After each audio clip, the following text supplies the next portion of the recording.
now very happy to have with us Bhadra Krishna Prabhuji, who will be speaking on this occasion of Navami Mahotsav. Prabhu, please, let's give a round of applause to welcome Bhadra Krishna Prabhu. Some of you might have seen Bhadra Krishna Prabhuji. He's been serving in our community for over 2 decades, probably from late 90s is when he got introduced to the process of bhakti. And he typically helps at the kitchen along with his wife in cooking for a lot of the festivities, be it Janmashtami, Rath-yatra, Sunday feast. And as a matter of fact, he was leading the cooking for today as well on Navami Day.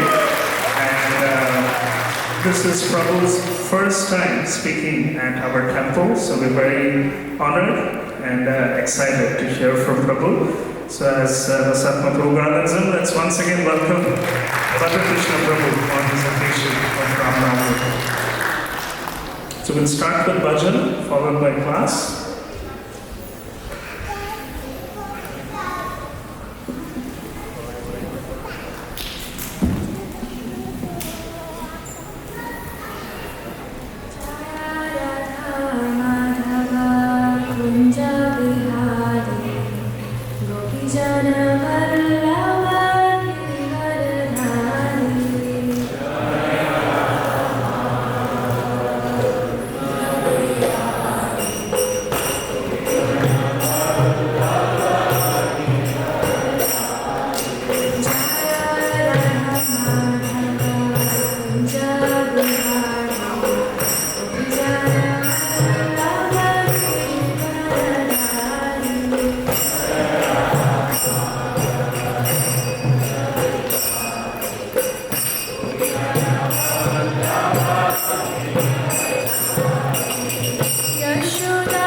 Hare Krishna, Krishna Krishna, Hare Hare, Hare Rama, Rama Rama, Hare please repeat.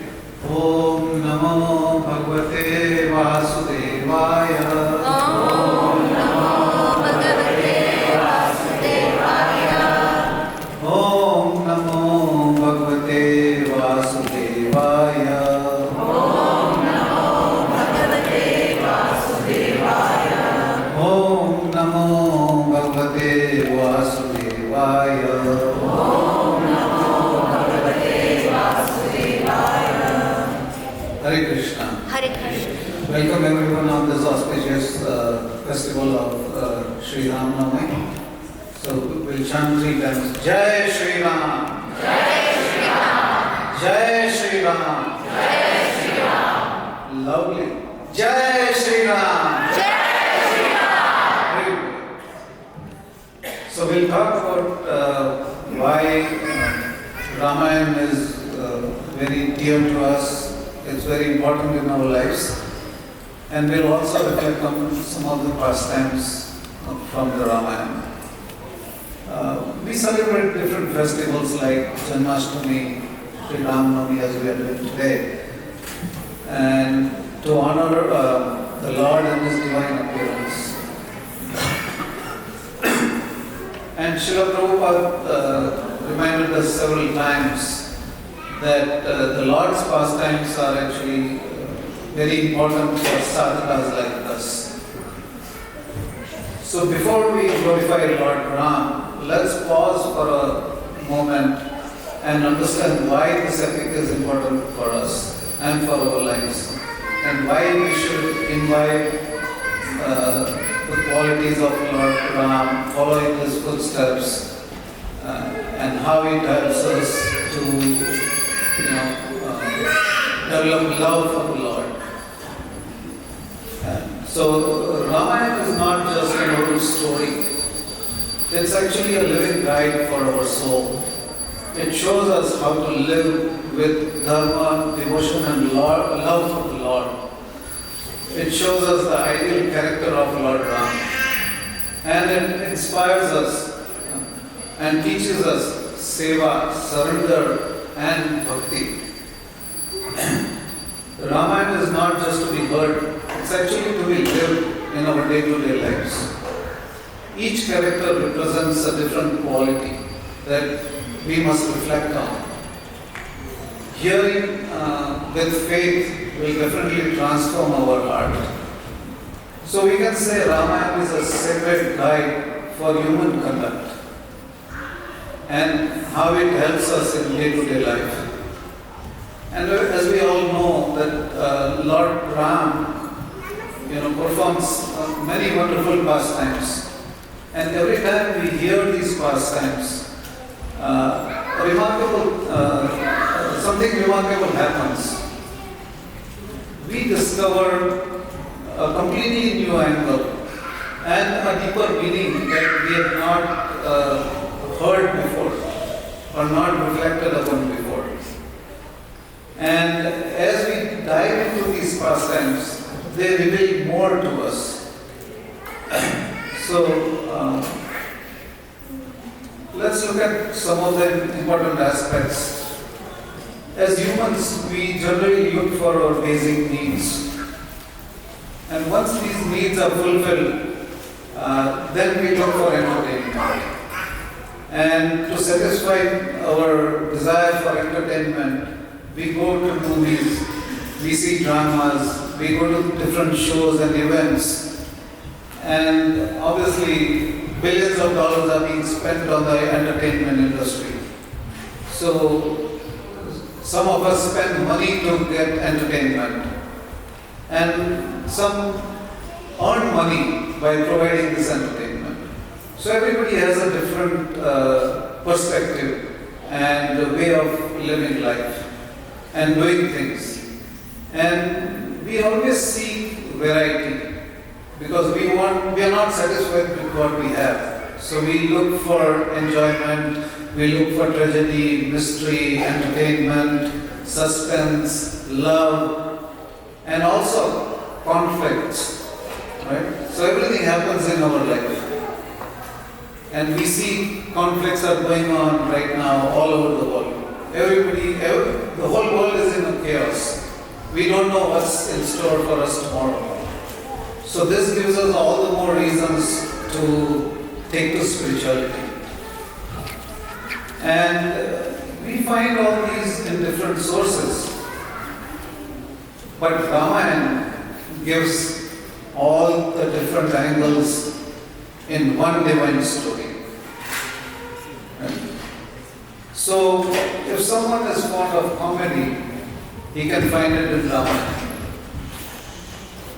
For example, we all know that Ravana's army was very powerful and well trained, and they had sophisticated weapons. But Ram's monkey army, they would just pick up anything and throw. You know, they would hit on their head, run away, jump from branch to branch, hide behind the trees. So this is, kind of entertainment. We can look at it from that angle, And when Angad went to meet Ravan, he even peed on Ravan. And Sugriva spat on Ravan. Then during the war, all the militants would gather in the evening and they would discuss about their achievements and failures. And they would even talk about who killed whom and how. So on one day, this one monkey was trying to tell his achievements. He was actually a very slender monkey. And he didn't even have enough courage. But he liked to brag a lot. So he said, Do you know what happened today? So another monkey asked, what? So he said, a demon 10 times more stronger and larger than me came in front of me. But I gathered my courage and snatched his sword. So the other monkey said, oh, what happened next? So he said, I was so angry that I chopped off his right hand. So he said, wow, really? Your courage is there. So he said, what happened next? He said, I chopped off his left hand. So another monkey asked, oh really? Great. Next? He said, nothing much. I just chopped off his right leg, then left leg. So there were a bunch of monkeys sitting there and from that one of the monkeys out of curiosity says, why do you have to go through all this? You could have just chopped off his head and he would have been killed. So he said, you know what? Somebody else had already done that. So we see how he was actually trying to, show that he's courageous because he was hearing other courageous monkeys talking about their achievements. So he said, why should I fall behind? So he expressed his courage this way. So I felt this bit humorous. Now in Bhagavad Gita, the Lord says, Manmana bhava madbhakto. So he says, surrender unto me, be my devotee, worship me, and you will be safe. And we can relate this with the example of Hanuman. When he goes to Lanka and burns it down to ashes, except a few spots were left, like Ashok Vatika, Vibhishan's residence, and a few other spots. So this is, this clearly tells us that anybody or anything that is used in the service of the Lord doesn't vanquish. And the Lord says, my devotees don't vanquish. I personally take care of them. And, material entertainment doesn't really inspire devotees. Because our heroes are not Batman, Superman, Spider-Man. Right? Our hero is Hanuman. And Hanuman is a real honest and a cost-controlling defense minister if you look at it. So, because he flies all the way to Lanka, burns it down to ashes, but at whose cost? At Rama's cost. Right? So this teaches of economics. So this is another flavor of Rama. Now let's talk about standard behavior in society. So we all know that Ram, was hiding behind a tree when Vali and Sugriva were fighting, and Ram shot an arrow and basically killed Vali. So before Vali passes, he asks Lord Ram that why do you treat me and Sugriva differently? So Lord Ram says that you took away Sugriva's wife, who was like a sister to you. So this gives a clear message to Vali, and right away he hands over his son Angad to Lord Ram, because he knew that that's the only place where my son would be safe. And while this conversation is happening, Ram sees Vali's wife Tara, coming towards him, and she's crying because she now found out that her husband was killed by Ram. So looking at her, Ram says, your husband is just lying here, his body is here. Who are you crying for? So now Tara gets a message about her own self, which is self-realization that I am not this body, I am the spirit soul. So this is another flavor of Ramayana. Talking about Bharat, his character is really remarkable.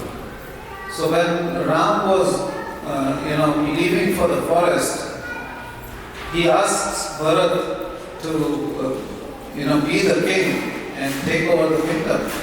And Bharat says, as ornaments have no value without clothes, for me this kingdom has no value if Ram and Sita are not there. I have no desire to be the king. Neither was any of this in my plan. I was not even here when all this happened. But I know everybody is blaming me, and we all know why. So, and after Ram leaves, and then eventually Bharat decides that I'm going to go bring back Ram, Mother Sita and Lakshman back. So he, along with all the residents of Ayodhya, they start to go looking for Ram. Right? They had some fair idea. Sumanta was there, so he was there to guide them, because he's the one who left Ram and came back. And then they go, and on the way they meet Guha, and then Guha directs them and says, you have to go and meet Bharadwaj Rishi. So they all come to Bharadwaj Rishi's ashram, all the residents with the family. And there were 9,000 elephants, 60,000 chariots, and 10,000 soldiers that all had come there. So Bharadwaj Rishi says, why don't you all come to my ashram and take rest, because it's already night time and it's not safe to go any further. So they accepted the invitation, but Bharat is thinking that, how is everybody going to fit in the ashram? It's so small. And the next moment he realizes that, but it's Bharadwaj Rishi, right? So he's a realized soul, and he can, I'm sure he can make it happen. So everybody comes there, and the ashram starts to expand itself. Now this ashram was no ordinary ashram. It had wonderful thousands of wonderful fruit-bearing trees, and they were all bending down with ripe fruits. Now mind you, these fruits were not ordinary fruits. These fruits had no seeds in them. The fruits had no peels. So all these fruits were offered to all the residents of Ayodhya. Opulent prasadam was offered with exotic drinks which they had never seen or tasted before. They were offered very soft mattresses to rest on. Beautiful apsaras were nicely singing for them, and this way they all, were enjoying the hospitality of Bharadwaj Rishi. In the middle of the ashram, there was a wonderful palace, and Bharadwaj Rishi asked Bharat to go and take rest inside the palace. So when Bharat goes inside, he sees in the center there is the stage how the king sits, and a very opulent throne was there, and it had a big plaque with Bharat's name inscribed on it.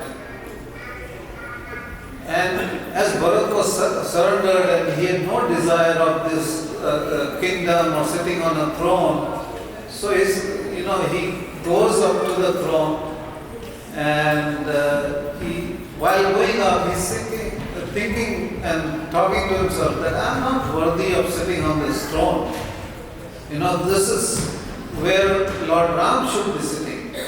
So he walks up to the throne, and instead of sitting on the throne, he sits down at the foot of the throne, and he's assuming that Lord Ram is sitting, and is sitting beside his lotus feet, and he starts to meditate on Lord Ram.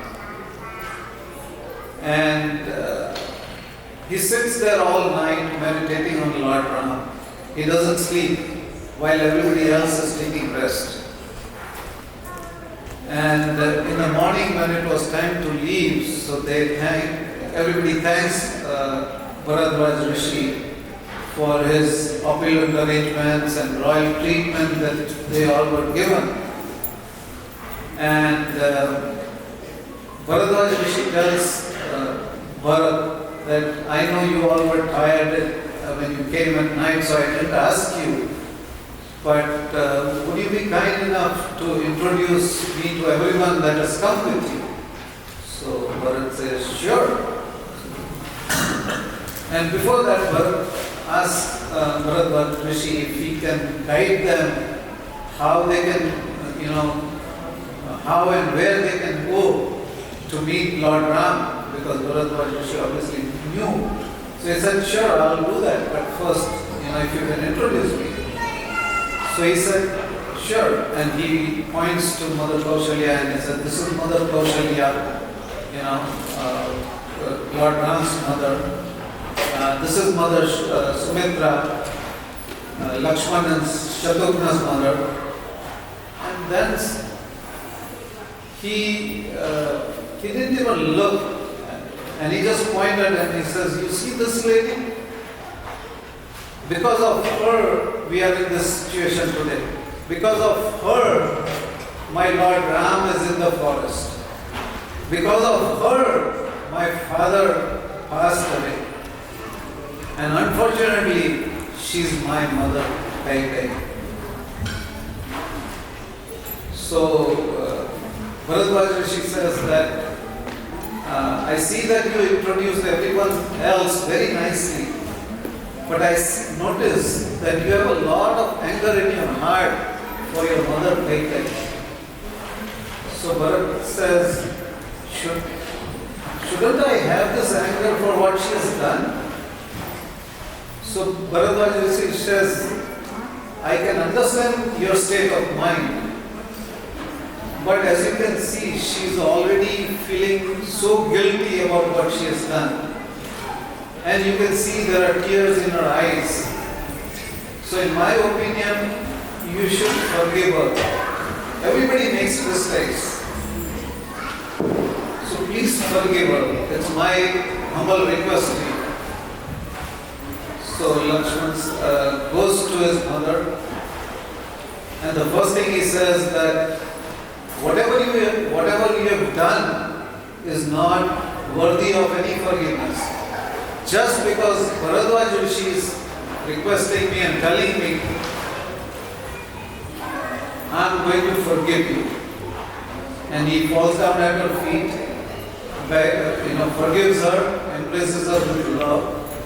And this shows that Rama teaches us that we should imbibe this quality of forgiveness and not have this animosity against any living entity in our heart, because that will only increase our burden and we won't be able to perform any devotional service freely, with a free mind, with a free heart. So this teaches us how we should learn to forgive, if at all we have any animosity towards anyone. And after saying all this, Bharadwaj Rishi tells them that, guides them that you have to go east, you will reach a place by the name of Chitrakoot, and that's where you will find Lord Ram, Mother Sita and Lakshman. So they pay obeisances and take leave, and Bharadwaj Rishi basically blesses them for their safe and onward journey. Now, let's reflect on Ram Mandir in Ayodhya. So Ram Mandir is a very important step in the revival of Sanatana Dharma. I'm sure everybody agrees to this, right? And we have been hearing wonderful stories, wonderful pastimes, how the temple was built, how long it took for the temple to be built, and how many devotees have visited the temple. And it's just increasing, because everybody's faith and love is reawakening. So it's a story of reawakening. And I was reading an article in Back to Garden magazine, and they described it very wonderfully. And they showed us 4 different aspects of awakening in respect to Ram Mandir. The first one is cultural awakening, reawakening I should say. Because we see a wave of bhakti reawakening across the globe. Lately we've been seeing that people are not going to regular clubs, but they are going bhajan clubbing. And it's happening all over the world, even here in Canada, US, Australia, everywhere. So it's reigniting our culture and basically, giving us an opportunity to re-establish our lost connection with the Lord. The second is architectural reawakening. Over centuries, we have seen, different invaders invade our country and destroy our temples. And after a battle of almost 500 years, the Rama Mandir has been rebuilt. So this is a symbol of healing and reawakening. The third is patriotic reawakening, because Lord Ram believes in unity. He is a unifier. And India is also reawakening now, and we are sharing its prosperity and wisdom with the whole world. We are at the door, we hear everywhere.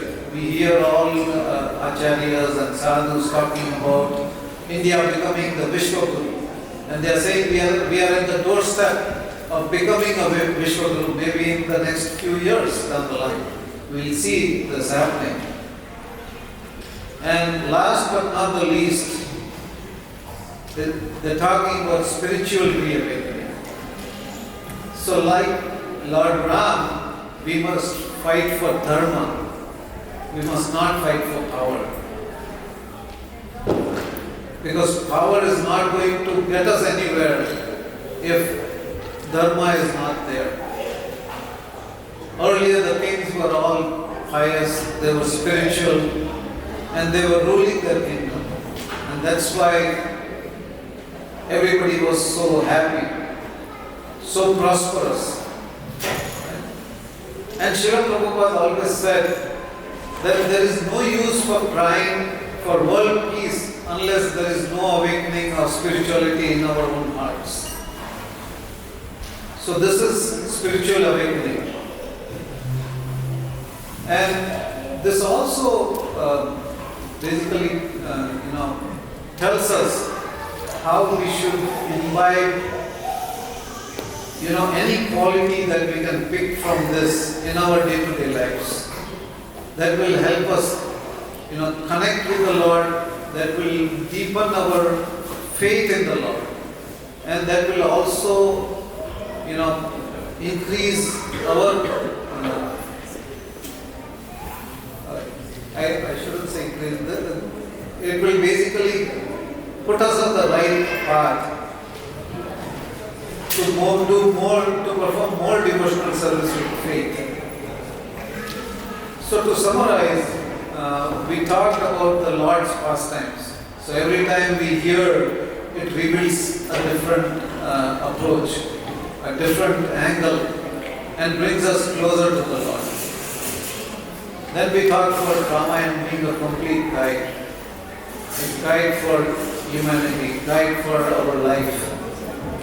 And we should be living this with devotion and love for the Lord.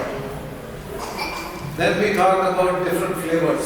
So Ramayana has it all, whether it is comedy, tragedy, love, mystery, and of course spirituality is always there. Wherever there is Lord, there is spirituality. Then we talked about cultural reawakening. We talked about architectural reawakening, patriotic reawakening, spiritual reawakening. And Srila Prabhupada said that world peace begins with divine consciousness within our hearts.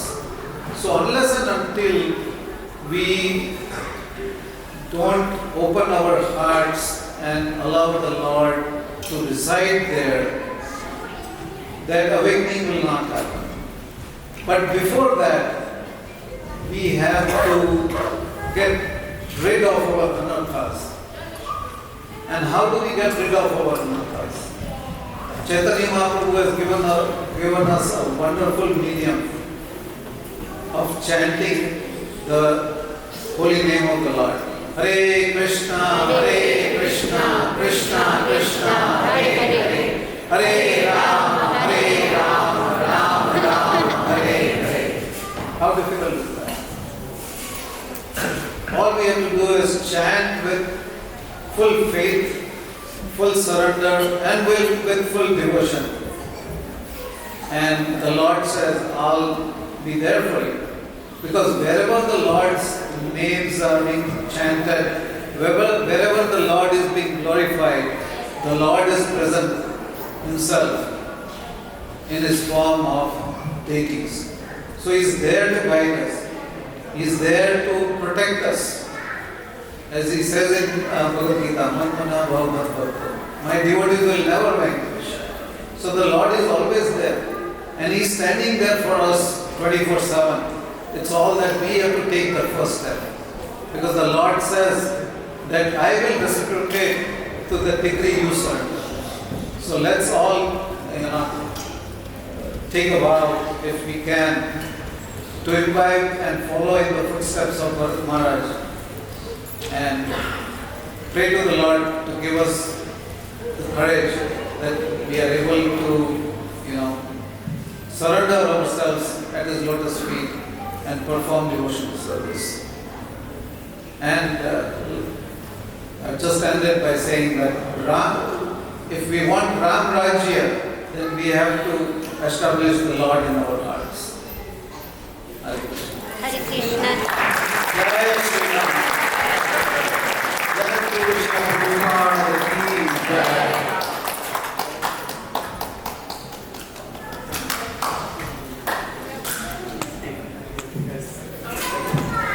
Thank you so much, Radha Krishna Prabhu. This was Prabhuji's first talk at Iskcon Toronto. Let's give a round of applause for his service today. Gift from the IT department. Thank you. So, today it also happens to be that Radha Krishna Prabhu, along with his wife Aditi Mataji and their team, they also cooked for the Navami feast, which will be served in 15 minutes. So, when we are cooking in the kitchen, it's not a job of one or two people. It's a team effort. And I'd like to thank all the volunteers or devotees personally, since I have this opportunity on this wonderful auspicious day of Navami. So I'd like to thank Monarch Prabhu, Mansi Mataji, Shalini Mataji, and who am I missing? Sorry? Yeah, Aditi, my wife.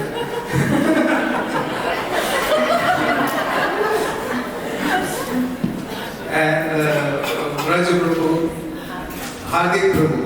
So these are all the devotees who helped us, and they help us regularly without fail.